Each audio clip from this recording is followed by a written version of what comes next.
Zoo horror caught on camera, a child falling into a gorilla exhibit. Authorities killing the endangered gorilla to protect that little boy. He is now doing okay this morning, and ABC's Marcy Gonzalez has the latest from the Cincinnati Zoo. And we warn you, some of the video you're about to see may be disturbing. Good morning to you, Marcy.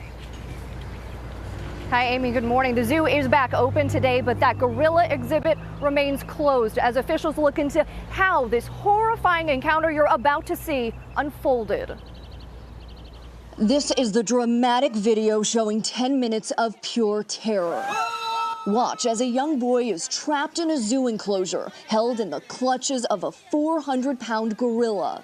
A child has fallen into the gorilla cage.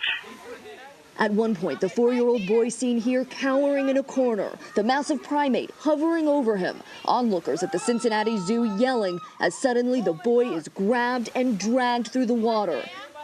His mother reassuring him from above. The gorilla even appearing to make eye contact with the boy, holding his hand before standing him up, then grabbing him by the back of his shirt, sweeping him through the water again. Oh my God. After 10 minutes, a zoo worker taking aim, shooting and killing the 17-year-old endangered silverback gorilla named Harambe, while the massive animal is holding the boy between his legs. They made the right choice because they saved that little boy's life. The boy rushed to the hospital, his family telling ABC News he has been released, surviving the incident with only a concussion and a few scrapes. But this morning, protests and anger online about the gorilla's death. Many questioning why Harambe was killed instead of tranquilized. Some pointing to videos like this one, showing a gorilla carrying an injured boy who had fallen into her enclosure to zookeepers for help. And this one showing a gorilla standing watch over an unconscious child, saying they demonstrate that gorillas can be protective. Others saying that tranquilizers can take too long and can actually irritate large animals, like this chimp who escaped from a zoo in Japan last month. Also this morning, more questions about how the boy was able to get into the enclosure in the first place. Zoo officials say he was able to crawl under a steel railing and make his way through wires and bushes before falling 15 feet into the moat below. An eyewitness says the whole thing happened in an instant. She believes there was nothing the boy's mother could have done. I'm not sure that, she could have reacted and done anything either at that point. He was there and then he was gone. It was like a split second. The boy's mother saying in a now deleted Facebook post, as a society, we are quick to judge how a parent could take their eyes off of their child. Accidents happen, but I am thankful that the right people were in the right place. And the family releasing a statement overnight, thanking God and the staff here at the zoo for saving the boy, saying he is now recovering back at home. Officials here at the zoo releasing a statement of their own, saying this is the first time something like this has ever happened here. Amy? We are so happy that he is doing all right. Marcy, thanks so much. And joining us now with more is Jack Hanna, the Director Emeritus of the Columbus Zoo in Ohio and the host of Jack Hanna's Into the Wild and Jack Hanna's Wild Countdown. Jack, it is so hard to watch that video. Can you give us a sense of just how much danger that child was in when he fell into that moat? Right. 10 seconds here, though, first, if I could, please.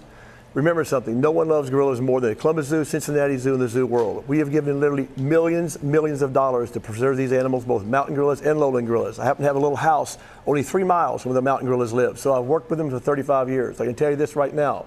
From the video that I saw, studied these gorillas for 35 years, like that chimpanzee you saw go for that guy. I said it in the beginning, his mouth, his actions. When that gorilla, all the yelling that was going on, all the commotion up there, the gorilla was standing over the little child. You can see here.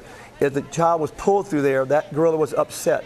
Having worked with these animals for 35 years, that gorilla could have easily, I've seen him take a green coconut, which you can't bust open with a sledgehammer, and squish it like this. That's a silverback male, by the way. It's a totally different animal than sometimes than a female. So you're dealing with either life, human life, or animal life here. So what is the decision? I think it's very simple to figure that out. Jack, what about all the people online who say, why not tranquilize the gorilla instead of shoot it to kill? What do you say to that? Well, working with researchers and tranquilizing gorillas, which I've seen with other animals, once that dart would go into that beautiful big silverback male there, once it goes in him, what's he going to do? with a child right there. He's going to jump like you would, or any other animal, or anybody.